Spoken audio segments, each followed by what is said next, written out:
And Ms. Custis, you will have 5 minutes also. Okay, thank you. I have a timer on my phone so that I can start it. Madam Chair, members of the board, Mr. Gent, and other parents, thank you for giving me the opportunity to speak tonight. I stand before you, though, because I want to know why. As a parent, I sometimes cannot answer that question, and I'm sure you will be able to answer it tonight. Probably not. But I think it is one of the most important questions our children can ask, and it is something we as parents and good citizens should do. We should question. We should ask why. Ms. Patrick talked about questioning what is right. I'm proud to be a product of the St. Lucie County school system. I graduated from Fort Pierce Central when it was off of Edwards Road, and Mr. Gent was Coach Gent. As a student, I learned a lot of valuable information from a lot of fantastic St. Lucie County teachers. My mom is a St. Lucie County teacher, especially when I asked the question, why? Now I'm a parent, and despite what I recently learned, I don't know the answer to that question. What I do know is that we as parents can make public records requests for a teacher's personnel file. I'll confess that until recently, I did not know that information was available as a public records request, but it is. You might ask why I felt driven to request personal records, and I'll tell you that until recently, I did not hesitate to entrust my child to your care for 7 hours a day. But that trust was broken by my child's music teacher. It didn't occur to me to ask for personnel records because in my wildest dreams, I would not have thought that a music teacher would discuss graphic information regarding catheters with my 8-year-old. So I have learned a valuable lesson. If I'm going to check for references to see which dog sitters are reliable, that as a consumer of the services provided by the board, I might want to know a little something about the service provider's professional qualifications. So I'd like to share with other parents what I learned could be gleaned from a public records request. A requester might learn where their child's teacher went to college, or they might learn, as I did, that their child's teacher has been accused of flashing 2 other employees. If you make a request similar to mine on that individual, you can see a personnel improvement plan. Bullying accusations by multiple parties, including coworkers and other parents, refusals to sign performance-related documents, and other information that you might find worrisome. You can request emails. The public records request might enable you to stumble upon the use of taxpayer-supported email account for personal business.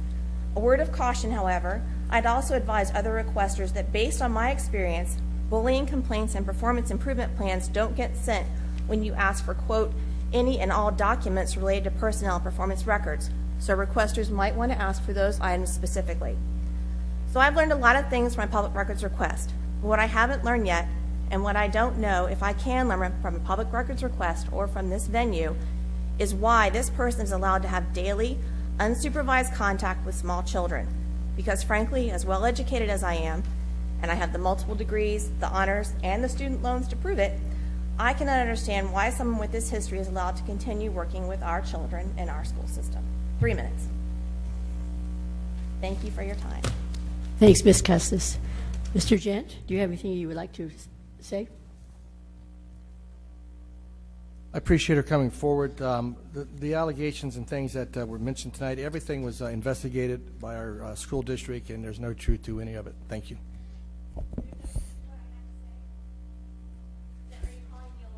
No, I'm saying that they were thoroughly investigated by the allegations by the school district's HR department and found unfounded. Okay. CTA report. Ms. Rodriguez.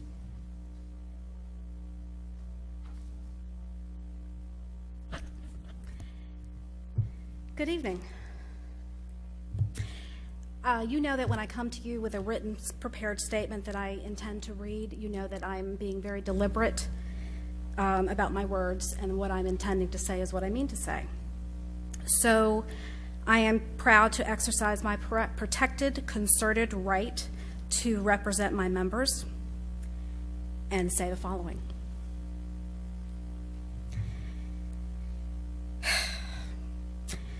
One of the components of our democracy is that any member of the public can come and speak and criticize their government. And I agree that they should be allowed to do that on any topic that they choose. And we can't prevent it as a government entity or as people. We don't want to prevent it. Of course, there are some limitations to that free speech when it potentially moves over to slander. And just for the sake of argument, let me just make sure we all understand what slander is. And it's the action, or crime, actually, of making a false spoken statement damaging to a person's reputation. Some synonyms, in case you need them: libel, smear, tarnish, taint,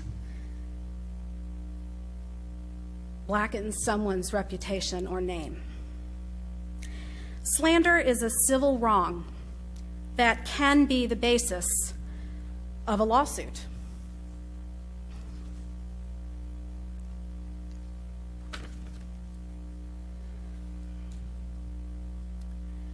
Throwing excrement at the wall and insinuating malfeasance or salacious activity by a teacher or anyone else who works for this school district or who I represent, by only sharing part of the story when you have had access to and know the full, less salacious, and non-newsworthy facts, is disingenuous at best and slanderous or libelous in practice.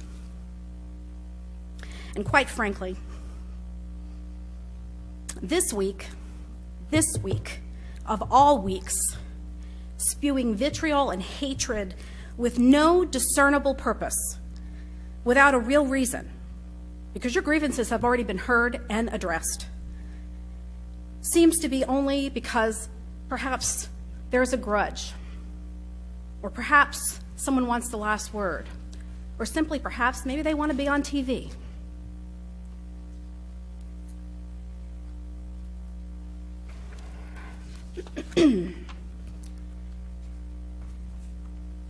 As board members, I know you have received information about the things you've heard tonight, and Mr. Gent has addressed them.